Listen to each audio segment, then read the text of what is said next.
All right, in section 6.5, we learn how to find the average value of a function. And in that section, they talk about the mean value theorem for integrals. Now, if you remember, we did have a mean value theorem back in derivative days, and that one essentially said if you have a continuous function on a closed interval, then there's a point in the middle where the instantaneous rate of change, the derivative, equals the average rate of change, or the slope from the beginning to the end. Well, the mean value theorem for integrals is really similar. You have the same setup, f is a continuous function on a closed interval, and this one says there's a point in the middle, c, where the instantaneous value of the function, f of c, equals the average value of the function over that interval. So problems that deal with the mean value theorem for integrals often have you find the c. Find the point in the middle of your interval where f of c equals the average value of the function. And we're going to do that here for f of x equals natural log of x. Here's my graph. On the interval 0 to 3, we want to find the point in between that equals where f of c equals the average value of the function. F of c equals 1 over b minus a integral from a to b of f of x dx.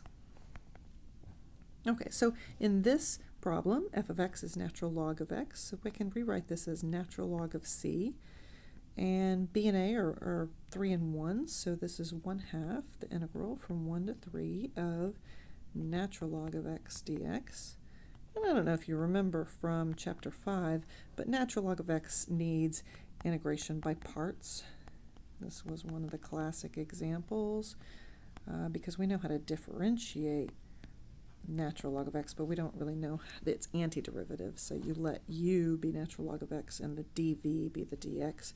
And what you get when you do that is 1/2 x natural log of x minus x evaluated from 1 to 3. Oops, put those backwards, 3 to 1, or 1 to 3.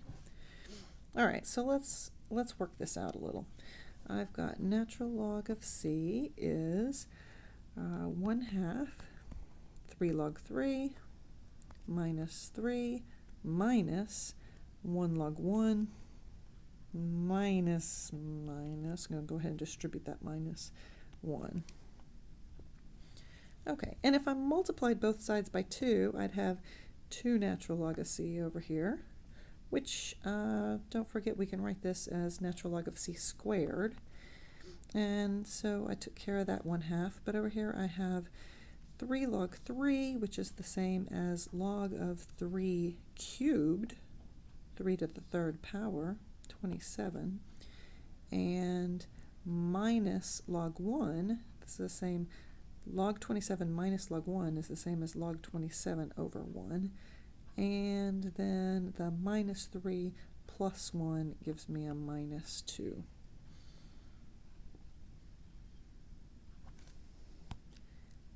Okay, I'm going to do one more clever trick here because this minus 2 is really getting in the way of having a log on one side and a log on the other side. So natural log of 27, remember that 2 is actually the same as the natural log of e squared, because natural log asks e to what power equals this thing. Well, e to the 2nd power equals e squared. So I'm going to rewrite this as natural log of e squared. And then I've got a subtraction again, so I can combine this as natural log of 27 divided by e squared. And this is all equal to natural log of c squared, which means c squared is equal to, ooh, you got it, 27 over e squared, or c is equal to plus or minus the square root of 27 over e squared, ooh, over e. I'm taking the square root, so over e.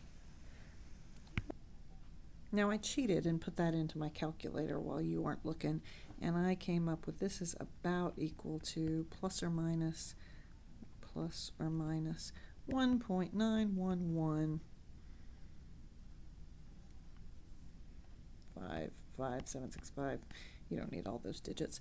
But remember, we were looking at the interval from 1 to 3, so I can throw out that negative answer and really just interested in the positive.